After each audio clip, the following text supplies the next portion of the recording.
Hello Wargamers, I'm Evasive Ramnus, and today I'm going to be talking about the new Eldar Codex and how it can provide some really great ally opportunities for the Tau Empire. So, before I get into that, I just want to say thanks for watching. Let me know what you think about the Eldar Codex for Tau allies in the comments below. If you like the video, I think you know what to do, and of course please subscribe, it helps out a lot. Great, so in general there's a couple main types of theory about what you should do with allies. You know, it's something new to 6th edition, and 6th edition has been out for almost a year now, but there are some key points about what allies should be and what they shouldn't be for armies that I think can be lost along the way.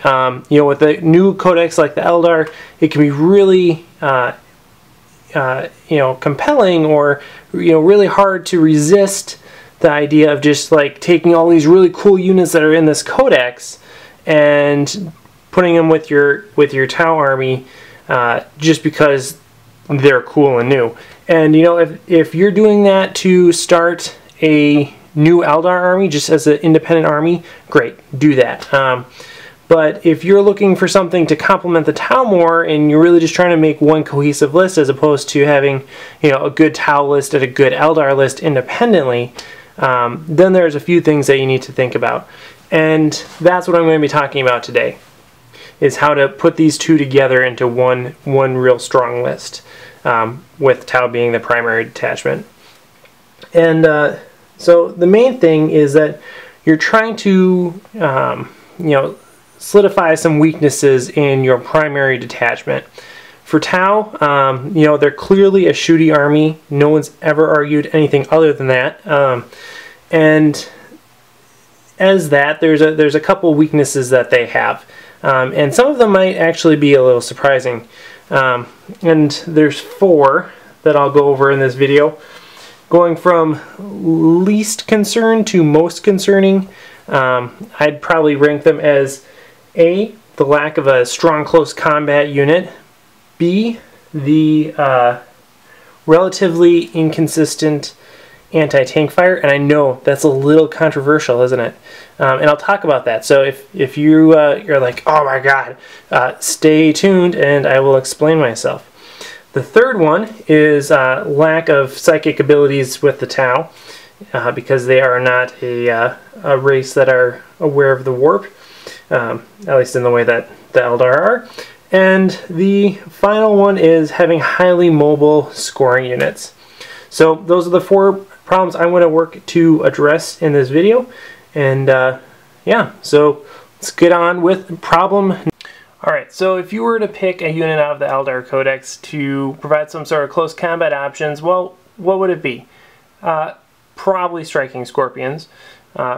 Howling Banshees really didn't get the treatment they needed in order to really bring home the bacon on this codex. So striking scorpions, definitely the better of the two for most situations. And it's not just that Howling Banshees aren't super awesome.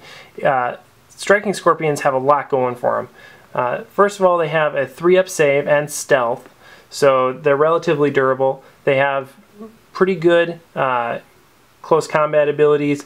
Mandiblasters give them an attack right off the bat at initiative 10, and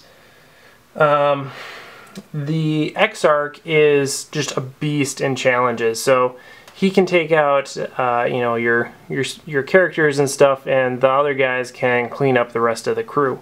So as a whole, they can make a really effective and cohesive unit in close combat. And so if you were to pick a unit from the Eldar Codex to be a close combat unit in your army, it would have to be striking scorpions. Now, would you really want to do that? Probably not. Largely because it's my philosophy, and I know it's a philosophy of a lot of Tau players, that your army should be cohesive and have one strategy. Not necessarily one strategy in the narrow sense, but one strategy in that the units should work together and be cohesive. striking scorpions don't work with anybody else in your army. If they are in combat, that means the rest of your army can't do its job and shoot the crap out of them. So really, if you're tarp hitting a unit with striking scorpions, you might actually be doing your opponent a favor, because if the striking scorpions are just tying them up for a few turns, they're not able to be dead by Tau shooting. So that's kind of a double-edged blade there, a double-edged chainsword, you might say. So for that reason, I would rank placing a close combat unit in your army as really low down on your priority list, and not something I would recommend. But striking scorpions are pretty cool. So yeah, so striking scorpions, but I wouldn't. Alright, so the second aspect that you're looking to kind of cover up with the Eldar Codex is anti-tank, and that's probably one of the more controversial things that I'll say in this video. But let's look at what we have right now to deal with anti-tank. We have the hammerhead with a railgun, which is by far the most anti-tanky weapon we have, right? It's strength 10, AP 1. We have the Riptide with an ordnance shot. We have fusion blasters. We have broadsides with their heavy rail rifles, or missile sides too, but that's really more for lighter vehicles. So if you're talking more about dedicated anti-tank weapons, we're talking about heavy rail rifles. And I don't know, maybe it's just being spoiled with the old broadsides having the twin-linked strength 10 AP1 shots on them, but as is, there's kind of a empty space where those twin-linked rail guns used to be. You can bring a hammerhead, like I said, but that's a lot of points for just one shot. That's not really versatile. And what the Eldar Codex has is the fire prism, which is the same amount of points and has a more versatile gun. It has 3 different firing modes, and in its most anti-tanky mode, it has lance. So that means that a land raider would be reduced to armor value 12, and at a strength 9 weapon, that means you need 3s to glance, whereas a hammerhead needs 4s. So it could be the fire prism could be a better option if you were thinking about taking a hammerhead with a railgun. You might want to take a fire prism instead. Now you also have the option of using a Wraith Knight, which has the Wraith or heavy Wraith cannons, which are strength 10 AP2, but for almost twice the points of a fire prism, you might as well just take 2 fire prisms. So that's kind of my thoughts on that. Is if you're looking for something to be dedicated anti-tank, instead of going with a hammerhead, probably go with a fire prism. But really, it's not a huge priority to do that. Alright, the next option you have is bringing some sort of psychic presence to your army, having some sort of psychic presence on the field. And this can do 3 main things for you. A, it gives you some sort of psychic defense beyond just Deny the Witch, 6-up Deny the Witch. And it also can decrease the effectiveness of your opponent's army and increase the effectiveness of your army. So all 3 of those sound pretty good, right? And in the Eldar Codex, you have a few options. The main ones being the Farseer, Warlocks, and Spirit Seer. Warlocks and Spirit Seers don't really do the same thing as a Farseer because they pull from the Runes of Battle as opposed to Runes of Fate psychic tables. And the Farseer, as opposed to Eldrad, who used to be an auto-take, is actually got a lot better with this edition. It used to be that you'd just pretty much assume you go with Eldrad, but the standard Farseer is pretty pretty good, and so you don't necessarily need to take Eldrad. So I would take a standard farseer, and the psychic powers that you're going to want to take with him, you could always take prescience off the divination table, but there's 3 powers primarily in Runes of Fate that are probably going to be really useful for you. First one is being Guide,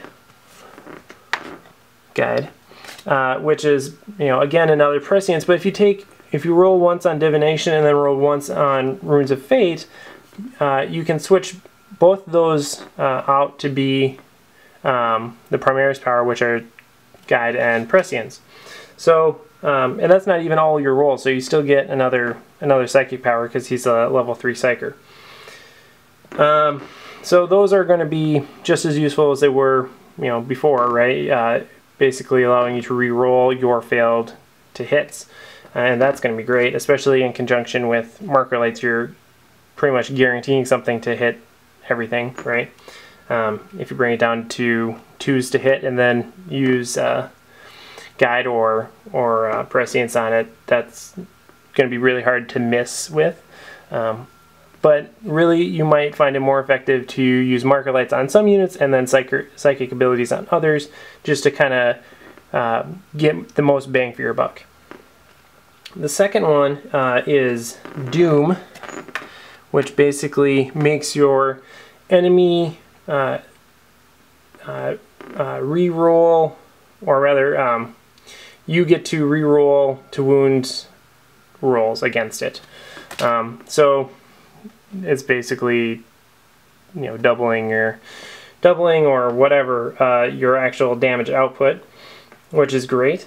And then Fortune, which allows your units to re-roll their failed saving throws. So you can see that extending the life of any of your units, especially things that can be fairly easily taken out, like crisis suits. There's a lot of AP3 weaponry out there, and being able to re-roll saves can really make a difference for them.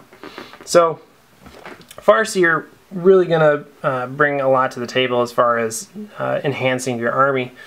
You have a couple options with him. I wouldn't really bother with much beyond you know, potentially putting him on a jet bike. That way he can jump, shoot, jump with your other units, like a crisis commander, just as an example, I guess. You probably wouldn't want to put them in the same unit, but because he's on a jet bike, he can jump, shoot, jump. And so if you put him with like a unit of crisis suits or something, he can do that. Otherwise, if you leave him on foot, he could hang out with some fire warriors. You know, I probably wouldn't put him in the same unit as an ethereal, just because you're really making that fire warrior unit attractive to to enemy fire. So yeah, so you have a couple of options as to how you would want to deploy him, but really Farseers are probably pretty good and a great HQ choice for you in your allied tech. Alright, and the last of the 4 deficiencies in the Tau Codex are having fast scoring units. Now, right now you have kind of 2 options that you could kind of try to get at this with. You could either put some Fire Warriors in a Devilfish, or use Kroot and outflank with them. And you know, Kroot are going to be able to get you the distance by outflanking, but they're not particularly mobile once they're there. And the Devilfish is going to provide, you know, a little bit more mobility, but not necessarily make it through the battle, just because it's a vehicle and it's going to be an easy target. So what do the Eldar bring? Well, of course they have jetbikes, and jetbikes are so awesome, and that's for a couple of reasons. A, they're really fast and scoring, so that, you know, they're faster and they're scoring than either of the, well, there's all 3 of those options are scoring, right? But these are by far the fastest, and if you're looking for something for late game objective holding, these guys are your guys, you know. So they can bring a lot to the table as far as that goes, because they have a 3-up save, so they're going to be more durable than either Kroot or Fire Warriors. Plus they get Jink, and if you take a Warlock with them, he can bring 2 particular psychic powers that are going to really increase their durability. One of them being Conceal, which basically gives them Shrouded. In fact, that's exactly what it does. And the other one is Protect, which increases their armor save by 1. So you can have a 2-up fast troop unit, or you could have, let's see, 3-up cover save unit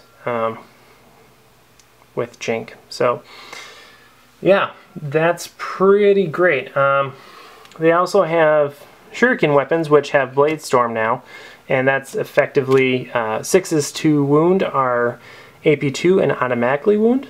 So that's good. So if you want to bring them in a big unit, they could definitely be effective on the tabletop. If you want to bring them in just a unit of 3, you could do that too, and just kind of have them hide until the last minute where they jump out onto an objective or something like that. But really, I don't know. I'm kind of on the fence about Warlocks, because these things are great, right?